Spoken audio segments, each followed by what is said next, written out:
I even shared in that post, if I go back to that post, I shared what I have in my dividend reinvestment planning. I have companies, all the major banks, all the major telecom, all the major transportation railway, all the major healthcare, all the major technology. Like, these are businesses that are going to be around when my kids are my age and when my kids become grandparents and so on. But the point that I'm trying to make is that I am utilizing life insurance companies' money to go and create these dividend reinvestment plans. The outlay for me is servicing the interest on the policy loans if that's all I did at minimum. But because we practice the family banking system, there's so much capital flowing back into our family money pool, it's just circulating through our system of policies.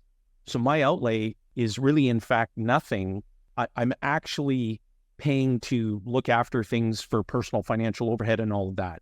But my outlay for this process is just flowing money through my system. Like, it's not a siloed transaction, right? Where I've got to take out $250 out of my pocket for that. There's money flowing through our banking system every single month. So when my children are my age, late 40s, is that dividend income, that dividend reinvestment at that time, if they wanted to take dividend income at that time, is it going to be enormous? And regardless of the stock price, is it going to continue coming as long as those companies continue to declare dividends? And I'm not gifting them that income. It's not going to be a present. Here you go. It's an asset that has value. They're going to have to pay for that.